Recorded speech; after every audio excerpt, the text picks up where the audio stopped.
Bonsoir à tous, merci de nous rejoindre. Nous sommes le lundi 21 juin, merci de nous rejoindre donc pour ce journal au programme. Ce soir, l'abstention est la grande gagnante de ce double scrutin de ce premier tour des élections départementales et régionales. Un électeur sur 3 seulement est allé voter ce dimanche. Primo sortant, poussée des Verts, déception pour la majorité présidentielle et le Rassemblement national. Nous ferons le point. Après les élections, on serre l'esprit avec cette première, le survol en avion électrique du Mont Blanc. Il a eu lieu il y a quelques jours. On vous emmène dans ce journal et nous aurons également poussé la chansonnette à la fin du JT avec Emmanuel Jaude qui est en direct d'Annecy à l'occasion de la fête de la musique. Mais avant, on commence avec les élections. Vous avez pu suivre notre soirée électorale en direct hier soir à Annecy, Chambéry, Lyon, notamment pour le scrutin régional. Et on commence justement avec les régionales. Et avec toi, Marine, qui était sur place pour cette soirée. La grande gagnante, je le disais, eh bien, l'abstention. C'est le cas évidemment aussi au niveau de la région Auvergne-Rhône-Alpes. Eh bien, en effet, la grande gagnante de cette élection, c'est d'abord l'abstention. Elle est très forte cette année avec un taux d'abstention qui s'élève à près de 68%. C'est un record, seulement un électeur sur 3 est allé voter. C'est presque 2 fois moins qu'en 2015 lorsque les régions avaient fusionné. Plus de la moitié des inscrits se sont déplacés aux urnes. Les chiffres qu'on va vous présenter ce soir sont donc à relativiser puisqu'ils ne représentent qu'1,7 million des votes exprimés sur les plus de 5 millions d'électeurs qui se sont inscrits sur les listes électorales. Avec cette primo sortant qu'on a pu constater dans la région avec ce fort ancrage à droite. Tout à fait. Alors en tête de la course, sans surprise, c'est le candidat républicain Laurent Wauquiez. Avec un très gros score, il a rassemblé près de 44% des suffrages. Il a failli remporter l'élection sur ce premier tour, mais comme je le disais, ce score est à relativiser puisqu'il ne représente que 15% des inscrits.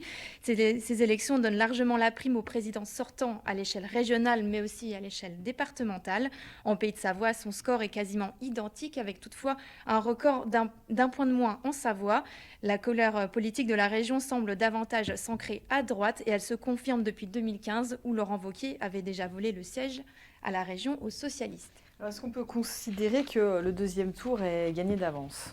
Alors même si tout le camp de Wauquiez a affiché une mine sereine hier soir à son QG, les jeux ne se sont pas encore faits. À droite, la prudence est de mise alors qu'elle bénéficie d'une large avance sur ses concurrents d'une trentaine de points. Comme vous pouvez le voir à l'écran, le président LR n'a accordé aucune interview à la presse, seulement un discours dans lequel il a rappelé à ses électeurs les jalons de son programme, qui compose d'ailleurs sa feuille de route et qui semble être la recette de son succès. On l'écoute. Ce choix net, c'est une marque de confiance pour une équipe qui a eu à cœur de tenir ses engagements dans la crise, avec les masques, les tests, les centres de vaccination, une région bien gérée, sans augmentation d'impôts ni de dettes, une région avec la même attention pour les petites communes comme pour les métropoles, une région avec la préférence régionale. Ce choix net, enfin, c'est celui d'une nouvelle espérance, après la terrible crise que nous avons traversée, avec l'espoir de pouvoir relocaliser l'industrie et les emplois dans notre région, avec la volonté d'œuvrer pour une santé plus accessible sur tous nos territoires, et enfin avec la conviction que l'on peut améliorer la qualité de l'air avec des projets tels que le Lyon-Turin, qui devraient fédérer tous ceux qui veulent défendre l'environnement. Alors la gauche a quand même su créer la surprise, notamment avec l'écologiste Fabienne Grébert. Elles vont désormais discuter, les 3 colistières qui ont pu se maintenir. Et elles ont déjà discuté, donc effectivement l'outsider de cette élection c'est l'écologiste Fabienne Grébert. Elle devance Andrea Cotarac, le candidat du Rassemblement national, contre toute attente avec 14,45% des suffrages. Elle passe devant la candidate de gauche Najat Vallaud-Belkacem qui n'a totalisé que 11% des suffrages et le marcheur Bruno Bonnell qui a loupé de peu la qualification pour son second tour avec ses 9,8%. Alors même si les sondages n'étaient pas en leur faveur, c'est donc une percée pour les écologistes qui semble se confirmer dans le paysage politique français. L'écologie se présente donc comme la véritable alternative aujourd'hui face aux partis traditionnels français, comme nous l'explique Fabienne Grébert, on l'écoute.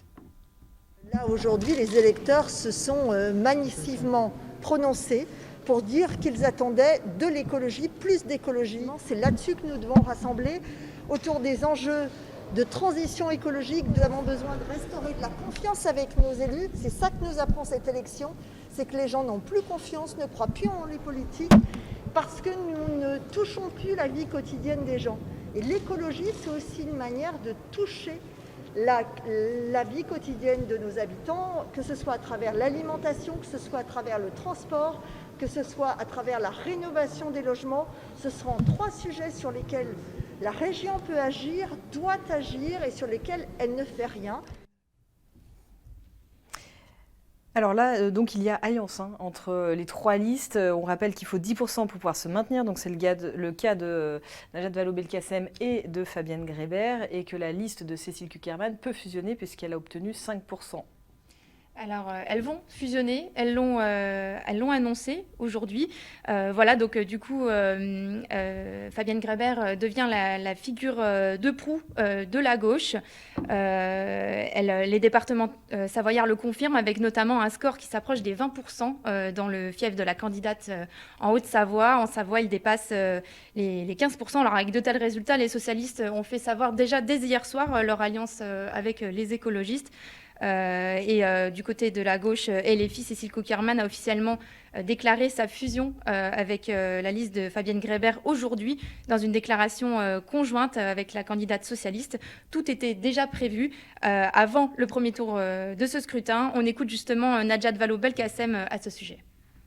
Avec les autres forces de gauche, nous sommes susceptibles, dans ce second tour, de constituer la véritable alternative.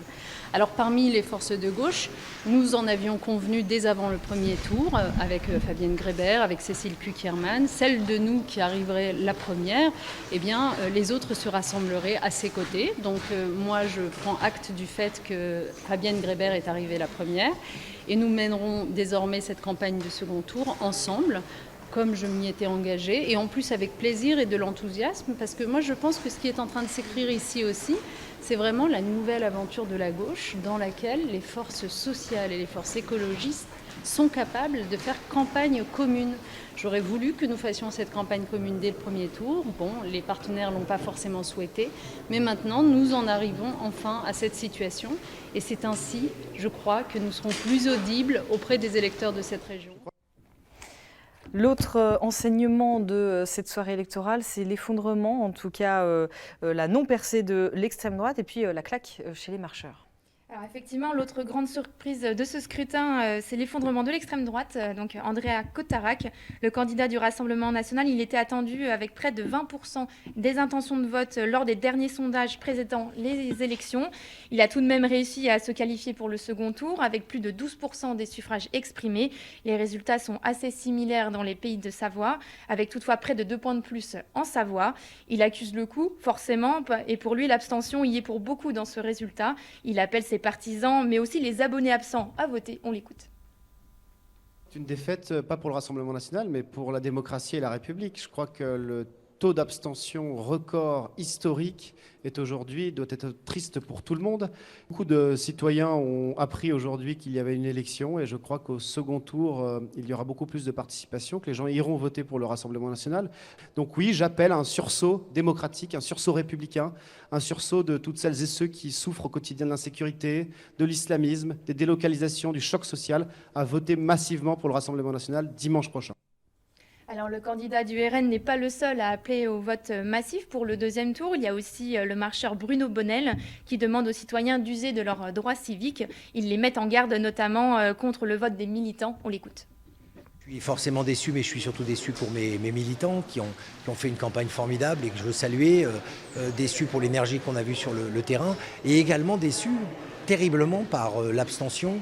2 tiers des personnes ne sont pas venues voter, probablement beaucoup dans notre électorat. Ça a favorisé à la fois l'émergence des candidats sortants, quelle que soit leur couleur politique, dont Laurent Wauquiez, et puis l'écrasement des listes qui étaient secondaires. Mais je crois que j'en appelle ce soir surtout à un sursaut démocratique pour le deuxième tour. Choisissez votre vie, choisissez votre quotidien, laissez ces élections refléter effectivement ce que vous pensez, et ne pas laisser des militants simplement sélectionner leur choix. Donc oui, habitants d'Auvergne-Rhône-Alpes, allez voter, ce sera mon message de ce soir. Merci beaucoup Marine pour cet éclairage sur les élections régionales. Tu laisses ta place à Victoria qui va nous parler, elle, du scrutin départemental en Haute-Savoie.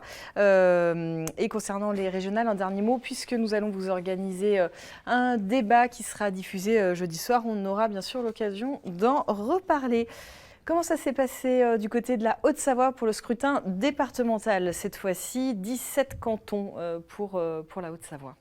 Tout à fait, Fanette. Et évidemment, comme partout, on ne peut pas commencer sans parler de l'abstention, un taux record qui est en Haute-Savoie de 71,19% précisément pour le département. Ce taux, il était de 54,6% en 2015. Une abstention qui explique, c'est ce que de nombreux binômes nous ont dit, notamment le fait qu'aucun binôme justement n'est élu dès le premier tour.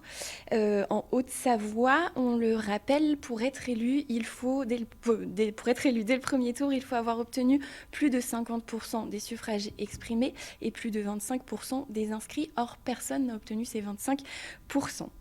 Comme pour la région, on peut parler de primo-sortants sur ce scrutin départemental? Oui, puisque à quelques exceptions près, les conseillers départementaux sortants arrivent en tête dans de nombreux cantons. C'est le cas d'abord à Saint-Julien en Genevois, où Virginie Duby-Muller, présidente du groupe majoritaire sortant, s'est imposée avec son binôme Gérard Lambert. Ils ont obtenu, vous le voyez, 61,59% des suffrages, un excellent score pour celle qui brigue.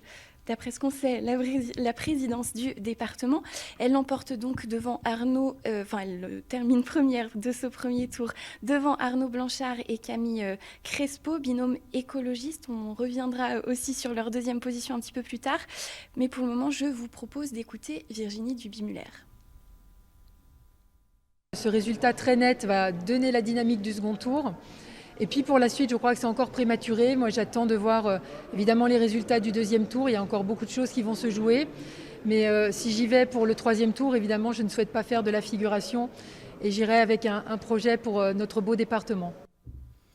Ce troisième tour dont parle Virginie Duby-Muller, évidemment, c'est la désignation, l'élection du président. J'y reviens juste après. Dans les autres très bons scores pour les sortants, puisqu'on en parle, il y a celui de Nicolas Rubin dans le canton d'Évian avec sa binôme Josiane Lay. Il se classe donc premier avec 62,07% des voix. On l'écoute tout de suite, Nicolas Rubin. Et notamment les résultats. Hier soir, j'étais à Châtel, à l'endroit du bureau de vote, pour apprécier le résultat que nous avons obtenu avec Josiane Lay dans le canton d'Évian. C'est vrai qu'on a eu quand même un très bon soutien des populations de ces 33 communes qui comportent le canton d'Évian.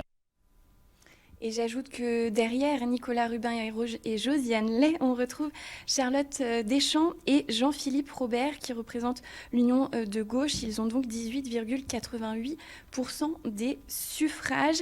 Et un autre beau score, c'est l'un des plus importants d'ailleurs dans le département, c'est celui de Martial Sadier dans le canton de Bonneville, puisqu'il est premier avec 63% des suffrages devant un binôme également écologiste. Je vous propose d'écouter l'analyse de ce score par Martial Sadier que nous avons joint cet après-midi.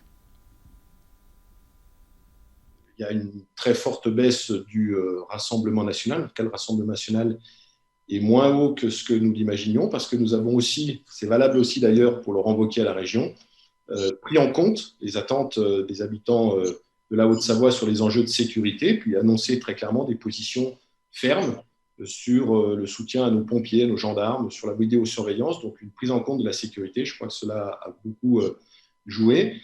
Vous savez aussi, j'en profite de le dire, qu'avec Agnès Gay, nous l'avons martelé, il y a eu un gros défaut de la distribution de la propagande officielle. Les gens qui étaient habitués à recevoir la propagande officielle, les professions de foi, avec les enveloppes et les bulletins de vote, certains y étaient très attachés à préparer les enveloppes et les bulletins de vote avant. Il y a eu une très mauvaise distribution. Ce n'est pas du fait des candidats, ce n'est pas de notre fait, mais je crois que ça a beaucoup joué sur le fait tout simplement que beaucoup de gens ne savaient pas qu'il y avait le premier tour des élections dimanche prochain. Je crois que c'est tout cet ensemble qui explique une faible participation. De nombreux candidats ont d'ailleurs relevé ce problème de distribution dans la propagande électorale et d'après eux, c'est ce qui a joué aussi sur cette abstention.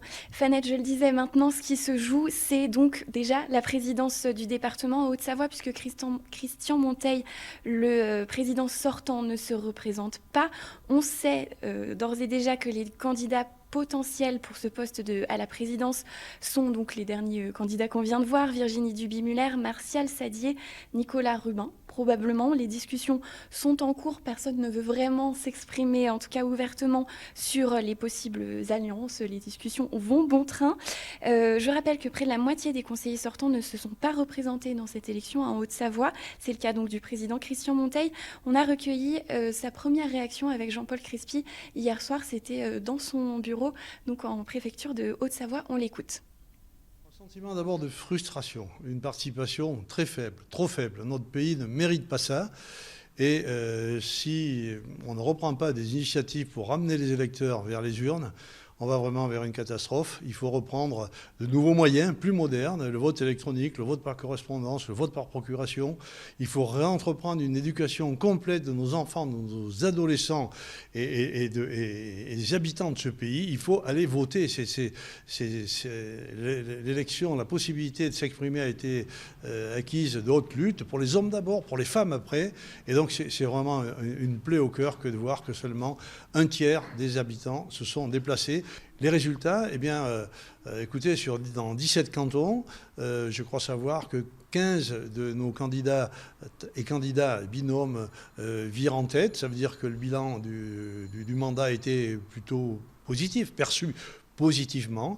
Il y a une ou deux surprises, on verra demain matin quand on regardera les chiffres plus précisément. Mais dans l'ensemble, donc, les sortants sont en première position, en pole position, donc pour être élus très facilement dès le second tour du 27 juin. Moi, je les accompagnerai parce que je partage avec eux ce bilan et je suis fier de ce qu'on a pu faire ensemble dans ce département ces 6 dernières années. Et j'ajoute juste une petite chose, tu parlais des différents candidats à la présidence. Alors il y a beaucoup de discussions en cours, je pense qu'il y a aussi beaucoup de discussions qui auront lieu quand on y verra plus clair. Après le deuxième tour, François Escoffier, qui est sur le canton d'Annecy 3, ne ferme pas non plus la porte à cette candidature à la présidence, ce troisième tour qui aura lieu le 1er juillet, que ce soit en Savoie ou en Haute-Savoie. C'est une date qui est fixée par la loi. Il y a quand même quelques surprises, Victoria, au cours de ce scrutin départemental. Oui, quelques surprises à commencer dans le canton d'Annecy 4, le canton qu'on appelle également Sénaux, puisque l'ancien député Lionel Tardy est arrivé en tête avec 31,18% des suffrages devant les Verts, le binôme de Charlène Cardozo et François Deschamps. La surprise, c'est le score décevant, notamment du conseiller sortant Vincent Pacoré et sa binôme Cécile Monod. Ils ne se qualifient pas pour le second tour. Ils ont obtenu seulement 22,34% des voix. Hier soir, nous avons recueilli la réaction de Lionel Tardy et de sa binôme Magali Munier. Je vous propose de les écouter. Sur le terrain, on a bien vu que mon retour en politique était bien vu, que les gens l'attendaient. Avec Magali, on a formé un beau binôme, un élu d'expérience, une élue qui est en place à la mairie d'Annecy. C'est important pour faire avancer les dossiers du département. Donc on avait vraiment le binôme parfaitement complémentaire et je crois que c'est ce qui a joué au moment du vote.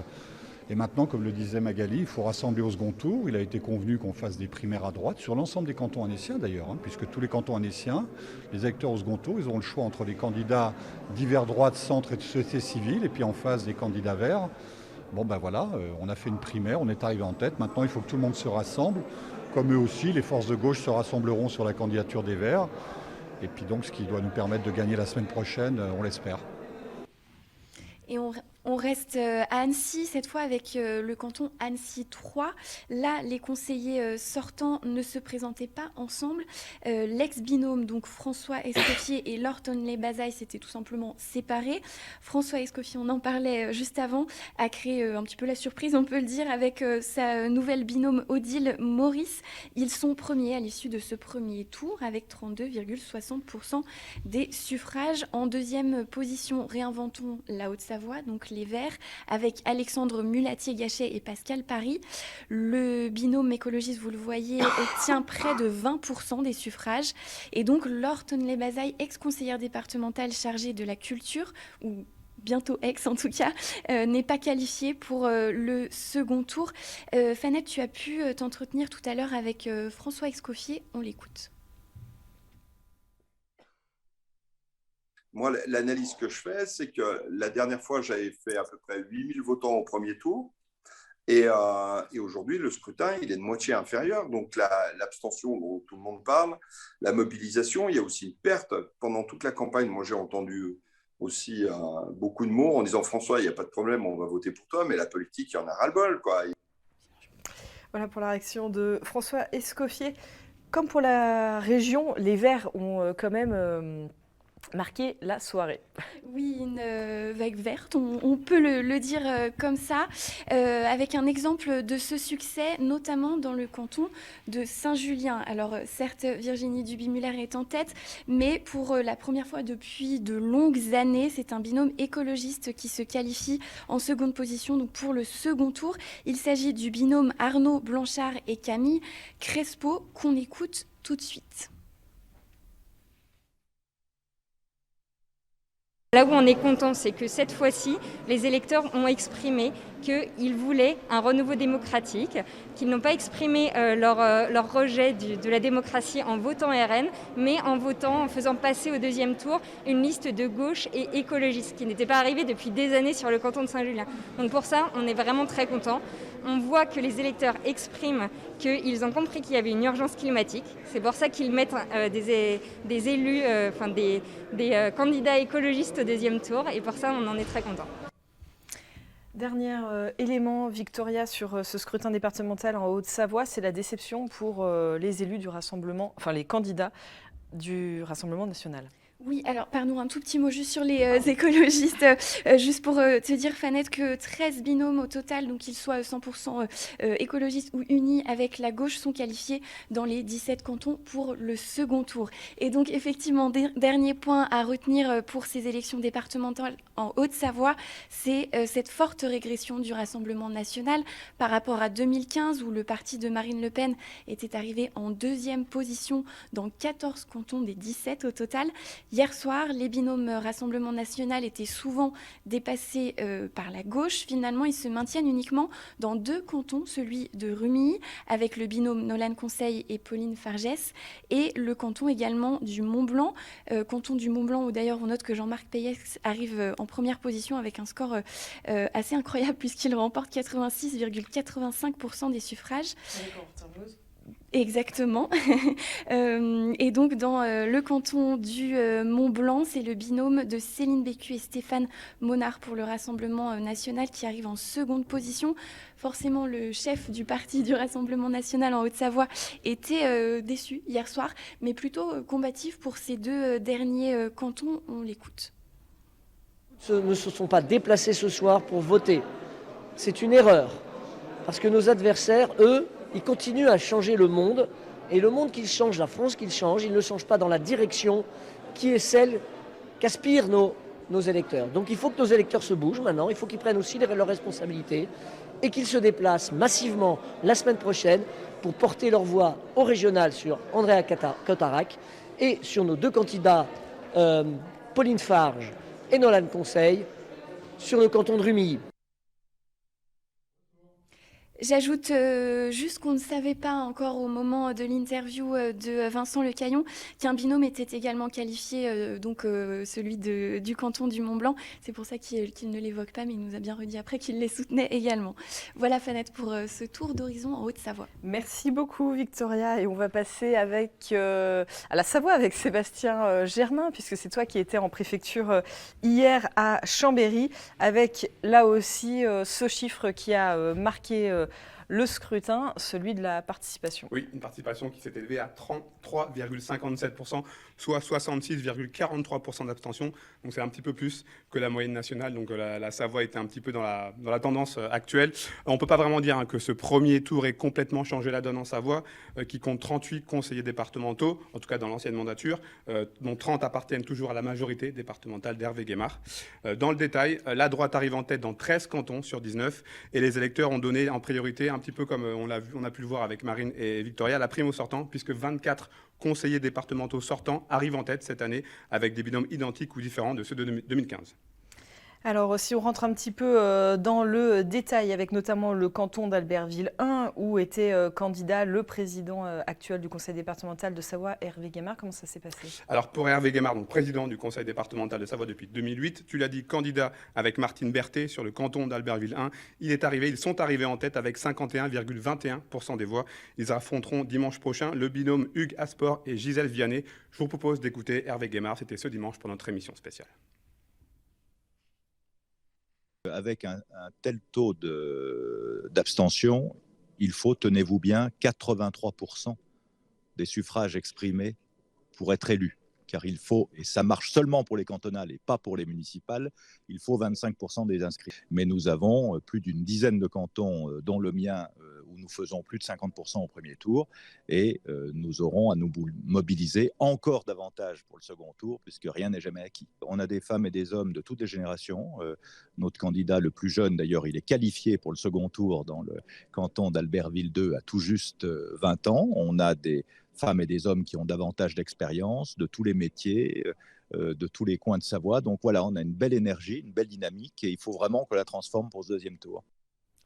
Hervé Guémard qui pourrait être opposé à Gaëtan Pocher le 1er juillet lors de l'élection du conseil départemental. Le candidat Savoie pour tous, candidat sur le canton de Chambéry 1 avec Claudine Bonilla, est arrivé en tête avec 36,95% des voix devant le binôme Caroline Sartori-Driss Bourida. Nous avons rencontré Gaëtan Pocher hier soir en préfecture de Savoie. On l'écoute. C'est encourageant, on ne peut pas le dire autrement. Les électeurs et les électrices ont récompensé un travail de terrain qui est fait depuis plusieurs mois, depuis plusieurs années aussi, puisque nous étions avec Claudine Bonilla remplaçant des conseillers sortants. Travail de conviction clair aussi et assumé, avec un vrai projet social écologiste, sur lequel d'ailleurs nous rendrons régulièrement compte si les électeurs et les électrices se déplacent pour confirmer ça dimanche. Ce que je veux simplement dire, c'est qu'il ne faut avoir aucun triomphalisme. On ne peut pas se satisfaire d'une élection dans laquelle un quart des personnes qui s'étaient déplacées au municipal ne reviennent pas aux urnes. Franchement, on a un système démocratique qu'il faut régénérer. Il faut prendre cette problématique à bras-le-corps. Plus de proximité, afficher des résultats, être dans l'action et le donner à voir, et surtout co-construire. Alors, petit exploit hier, vu la participation, l'élection au premier tour d'un binôme. Un seul binôme, donc tu l'as dit, qui a été donc élu ce dimanche dès ce premier tour. Il s'agit des conseillers départementaux sortants d'hiver droite, Luc Berthoud et Nathalie Fontaine, réélus sur leur canton de la Motte-Servolex. Ils ont battu le binôme du Rassemblement national, représenté par Lucille Duhamel et Joanne Level, en remportant 83% des suffrages. On écoute Luc Berthoud. Satisfait, forcément, soulagé, puisque on pensait que pour quelques dizaines ou centaines de voix près, on n'aurait pas dépassé la barre fatidique des 25% d'électeurs inscrits, et qu'au final, on a 500 voix qui nous amènent à plus de 26% des électeurs inscrits, même si on prend ce résultat avec humilité, puisque ici, sur le canton de la Motte-Servolex, comme partout en France, on aurait souhaité que les électeurs se saisissent plus de ces élections départementales et régionales et viennent plus voter. J'espère que c'est partie remise pour dimanche prochain. Nous sommes une équipe de 4 élus qui vivons, habitons, consommons dans notre canton, et je crois que ça fait la différence. Alors voilà pour les sortants. Et puis, comme pour la Haute-Savoie, comme pour la région, cette vague verte gauche avec voilà, des cantons où il y avait aussi des unions, hein, évidemment, ça a été également constaté en Savoie. Oui, avec le groupe Savoie Ensemble, qui est peut-être un des vainqueurs de ce premier tour, avec la qualification de 10 binômes pour ce second tour en Savoie. C'est notamment le cas de Martine Jourdan-Pasquier et Antoine Livonnet sur le canton de Chambéry 2. Le binôme pour une Savoie écologique, démocratique et solidaire se classe deuxième, derrière Brigitte Beauchaton et Aloïs Chassot de la majorité sortante. On écoute Martine Jourdan-Pasquier. C'était ce dimanche, toujours lors de notre soirée spéciale élection. C'est pas évident, Madame Beauchaton est sortante, donc c'est pas simple. On remercie tous les électeurs du canton de Chambéry 2 de s'être déplacés. On a une grosse semaine qui s'annonce, on va mobiliser encore plus de citoyens pour qu'ils se déplacent dimanche prochain. C'est pas forcément une période très favorable au niveau électoral, hein. Il y a les vacances qui approchent, l'été qui s'installe, donc c'est pas évident. On va essayer d'aller voir les personnes, de leur expliquer notre programme, ce qu'on veut faire, ce qu'on veut amener au niveau du département, changer un petit peu les façons de faire, même si le travail qui a été fait précédemment est très bien, mais on veut apporter un souffle nouveau et beaucoup de changements. C'était très disputé du côté de l'Aravoire avec deux candidats qui se disputaient un petit peu l'héritage, dont le candidat sortant Frédéric Bray. Oui, le canton de l'Aravoire, puisqu'il s'agit du seul canton qui voit un conseiller départemental sortant éliminé, en la personne, tu l'as dit, de Frédéric Bray, qui termine 3e, derrière le binôme de l'Union de la gauche, Arthur Boisneveu et Aurélie Fournier. Ils défieront au 2e tour Alexandre Jeannero, qui est également maire de l'Aravoire, et Josette Rémy. Julie Ségala a rencontré Aurélie Fournier hier soir. On l'écoute. On est forcément très content, de plus de 33% sur ce canton, donc on est vraiment très satisfait. Après, on est aussi satisfait à l'échelle du département, du coup, où le rassemblement de la gauche, des écologistes et des citoyens va être présent voilà, sur pas mal de duels pour ce second tour. Le Rassemblement national sera peu présent. Voilà, donc on est vraiment content que les électeurs aient vraiment cru et croient encore en ce rassemblement de la gauche, des écologistes et des citoyens pour défendre un autre projet pour le département qui est depuis 40 ans dirigé par une majorité de droite. Aujourd'hui, sur le canton de l'Aravoire, le choix des électeurs, il s'est porté sur cet nouvel élan politique. Donc peut-être que le taux d'abstention aussi, il peut s'expliquer aussi par un besoin de changement. Aurélie Fournier l'a annoncé, elle l'a dit, le Rassemblement national sera peu présent. C'est effectivement le cas, puisque un seul binôme réussit à se qualifier pour le second tour. Ça se passe du côté du canton de Saint-Jean-de-Maurienne. On écoute Marie Dauchy, forcément un petit peu déçue. C'est une satisfaction, surtout qu'aux dernières élections départementales, il n'y avait pas de binôme dans ce canton. Donc c'est plutôt satisfaisant d'être au second tour. Et en tout cas, je compte sur tous les électeurs pour se mobiliser cette fois-ci pour le deuxième tour, parce que nous avons un taux d'abstention qui est quand même record, enfin, il faut le dire. Et je compte vraiment sur tous les électeurs pour se mobiliser un maximum pour que la sincérité du vote ne soit pas remise en question. Parce qu'aujourd'hui, concrètement, le grand gagnant de ces élections, c'est vraiment l'abstention. Donc il faut absolument que les électeurs se mobilisent pour avoir des candidats, du moins pour vraiment les représenter et nous amener la victoire. Et enfin, un dernier mot sur le canton de Chambéry 3, où l'accession au second tour s'est jouée à 2 voix. Le binôme d'hiver gauche, Marc-Pascal Daniel Sommeil, arrive en tête avec 29,36% des voix. Et derrière, c'est finalement le ticket Christelle Favetta-Sieyès Franck Morat qui se qualifie avec 26,48% contre 26,44% pour Nathalie Colin-Coquille et Benoît Perroton de la Savoie-Nous-Unis. En termes de voix, cela représente 1241 voix contre 1239. Donc, Fanette, on aura au deuxième tour donc 17 binômes pour la Savoie-Nous-Unis, 10 pour Savoie Ensemble, 4 pour Savoie pour tous et enfin 1 pour le Rassemblement national. Merci beaucoup Sébastien Germain pour ces précisions sur le scrutin départemental en Savoie. Dans le reste de l'actualité, une ligne de covoiturage gratuite pour ses utilisateurs, c'est ce que propose le pôle métropolitain du Genevois français entre La Roche-sur-Foron et Marigny. Son utilisation est simple, la réservation se fait via une application mobile ou par un numéro de téléphone. Le chauffeur est défrayé pour sa participation tandis que le passager ne paye rien. Lucas Ruche s'est rendu à l'arrêt de la Grenette en plein centre de La Roche pour nous expliquer ce dispositif. Voyager gratuitement entre La Roche-sur-Foron et Bonneville est désormais chose possible grâce à Élément, un service mis en place par le pôle intercommunal du Genevois français. 2 ans après l'installation d'un trajet entre Valéry et Bernex, l'offre proposée s'étoffe avec une nouvelle ligne nommée Faucigny. 6 arrêts sont proposés de La Roche-sur-Foron jusqu'à Marigny, en passant par Bonneville. Le covoiturage, un mode de transport qui se développe grâce aux applications comme Blablacar, mais qui peine encore à convaincre le plus grand nombre. Le service Élément s'adresse en priorité aux personnes seules, âgées ou qui n'ont pas encore le permis de conduire. Ce système de covoiturage intercommunal a pour but d'étoffer l'offre de transport pour ses habitants. L'intérêt vraiment pour les gens, c'est au-delà du fait de désengorger les routes, d'éviter les bouchons, de fluidifier le trafic, c'est vraiment de faciliter les trajets du quotidien. Donc domicile-travail, mais aussi loisirs, parce qu'on sait qu'aujourd'hui, à La Roche et Bonneville, c'est quand même des villes qui sont assez attractives. Et autour, on a Saint-Pierre-en-Faucigny, Marigny, où il n'y a pas forcément des fois les mêmes services, où en tout cas, les gens sont amenés à aller sur les communes aux alentours. Et donc on veut vraiment que ça facilite les trajets. Il était essentiel pour les habitants des environs de proposer des solutions pour faciliter la mobilité des usagers. Je dis que c'est une excellente idée si les gens jouent le jeu, c'est-à-dire que de faire l'effort de venir chercher les gens, de les emmener, si c'est leur chemin, de les emmener avec eux et de gagner justement des véhicules sur la route, d'en éliminer quelques-uns. Oui, je trouve ça très très bien. Ça ne me ferait que du bien pour aller passer par là parce que je suis à pied. Je n'ai pas de véhicule. À terme, le but des communautés participantes serait de continuer vers cette mobilité plus verte en prolongeant cette ligne jusqu'à Cluses, puis Genève.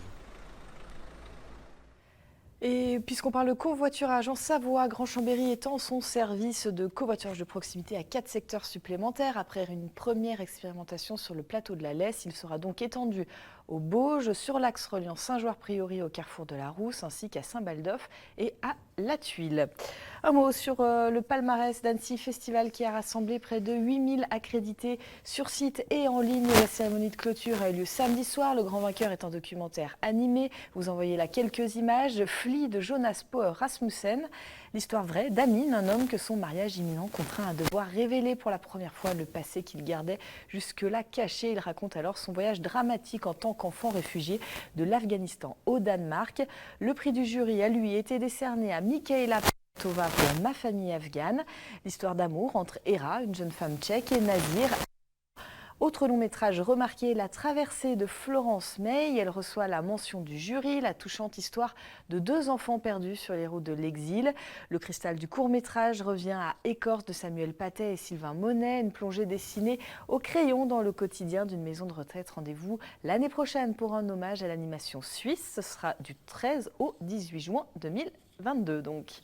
C'est une première pour un avion électrice. Le Vélis Electro d'une école de pilotage savoyarde a survolé le massif du Mont-Blanc et c'est justement son système tout électrique qui lui a permis de réaliser cette première puisque depuis le 1er juin et pour 5 mois, tout vol à moteur thermique est interdit dans la zone de protection d'habitat naturel du Mont-Blanc. Maureen Alibert et Lucas Ruche ont assisté au décollage de l'avion depuis l'altiport de Megève. À quelques minutes du décollage, c'est l'heure des dernières vérifications. Des roues au moteur, en passant par les hélices, rien n'échappe au contrôle. Parmi les élèves pilotes de l'école, c'est Amandine qui a été choisie pour ce premier vol. Alors, avant le départ, elle révise ses classiques. Ici, c'est la manette de puissance. Ce manche-là, il nous permet de sortir les 2 crans de volet.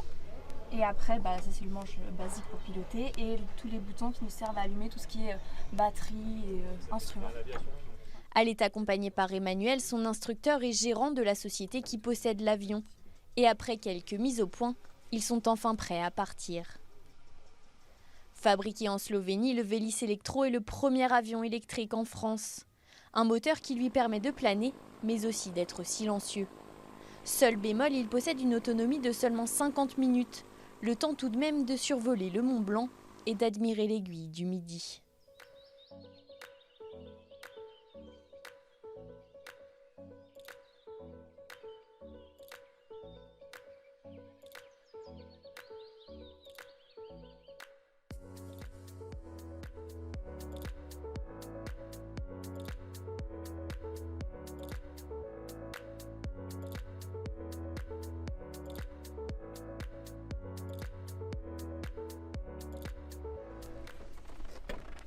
Et une fois de retour au sol, l'expérience s'avère concluante. Déjà, je suis honorée d'avoir été choisie pour pouvoir tester cet avion et puis faire le premier survol du massif du Mont Blanc. Et l'avion, il est vraiment au pilotage très très agréable, très très léger, très stable, très maniable. Donc franchement, à ce niveau-là de la technique, c'est vraiment génial. Et puis après, le vol, il est juste incroyable. Enfin, le massif du Mont Blanc, c'est tellement géant, c'est d'être aussi proche, on se sent tout petit et on arrive à voir carrément les gens, les animaux. C'est vraiment incroyable. Mais avant de pouvoir revivre un tel spectacle, il faut s'armer de patience. Eh bien, on va faire le plein de l'avion électrique. On va le recharger tout simplement. Voilà, il suffit juste d'appuyer sur le bouton charge et c'est parti à peu près pour 1h15 de charge. Dès la création d'Avialp, on a été très attaché à l'environnement, au bruit, à la consommation des avions. Donc on a On a, dans notre flotte d'avions, on a 9 avions aujourd'hui, on a des avions qui sont très silencieux et aujourd'hui on est la flotte la plus verte de France, hein, clairement, là, on est l'école de pilotage la plus verte de France et on veut poursuivre vers ça. Donc l'étape d'après, c'est d'attendre l'arrivée d'un avion 4 places électrique qui permettra vraiment d'emmener les touristes. Actuellement on fait 3000 passagers par an, d'emmener les touristes survoler nos belles montagnes sans déranger plus personne. Pour l'instant, seuls des vols d'initiation sont réalisés à bord de cet avion. Mais Avialp voit plus haut et espère développer des vols touristiques et électriques d'ici 5 à 10 ans. Et en ce 21 juin, cela ne vous a sûrement pas échappé, la France fête la musique. Elle aura cette année une saveur toute particulière après une année marquée par la crise Covid et des concerts à l'arrêt. À ce sujet, on retrouve tout de suite Emmanuel Jaude en direct du centre-ville d'Annecy, des Haras précisément, où les concerts viennent de débuter. Alors Manu, est-ce que le public est au rendez-vous cette année pour cette reprise des concerts ?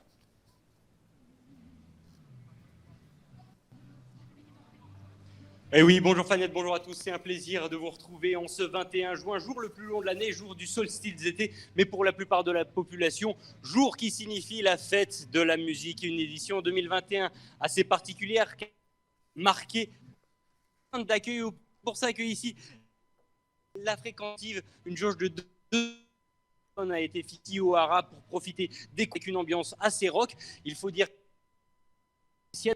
les concerts qui étaient prévus au Paquier sur la place François de Menton et sur le parc d'Albigny ont été annulés pour essayer de gérer cette affluence. Pour autant, ils sont nombreux à s'être déplacés ici ce soir d'ailleurs. Je vais venir avec moi savoir un petit peu comment et dans quel état sont ces amoureux de cette fête de la musique. Messieurs, bonjour. Dites-moi, dans quel état d'esprit on vient et pourquoi on vient sur la musique ? Bon, on est heureux, on a de la voilà, plutôt joyeux. On aimerait mieux quand même être plus près de la scène, qu'elle se situe à 100 mètres chez nous. Oui, c'est un petit peu compliqué la liaison. Alors vous l'aurez compris, ça se passe à Annecy, plutôt du côté des Haras. Quelques autres infos pour les autres villes. La fête de la musique se tient aussi du côté de Thonon à Remy. Ça sera jusqu'à 22h30 avec une scène unique sur le parvis du Quai des Arts. À 20h à Albi-sur-Chéran, place du Trophée. À Évian, place Charles de Gaulle. À Chambéry jusqu'à 22h30 dans 4 lieux emblématiques de la ville. Le parc du Vernet, place du Château, place de la Brigade de Savoie et place d'Italie. 24 groupes vont se produire jusqu'à 22h30. Et puis toujours pour célébrer la fête de la musique et l'arrivée de l'été, les personnels du centre hospitalier Alpes-Léman se sont mobilisés aujourd'hui en début d'après-midi sur le parvis du centre hospitalier pour un flash mob. Vous voyez, ils ont repris une chanson devenue virale pendant le confinement et ont adapté les paroles. Son titre, Soyons soignants. On regarde, on écoute avec ces images de Jean-Paul Crespi. Merci de votre fidélité à l'info sur Mont Blanc. Merci à toute l'équipe. Juste après, c'est la météo. Passez une très belle soirée.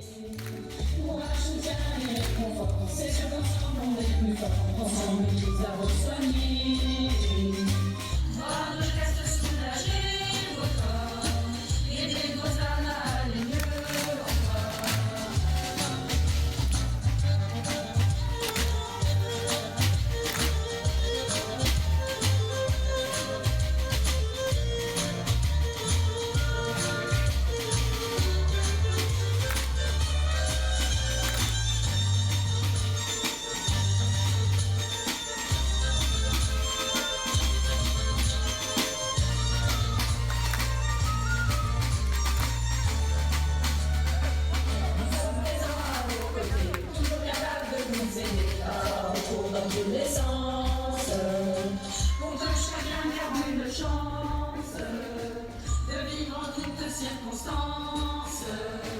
Et quand enfin vous souriez, que vous savez nous remercier, cela nous aide à avancer. Pour vous remettre sur vos deux pieds.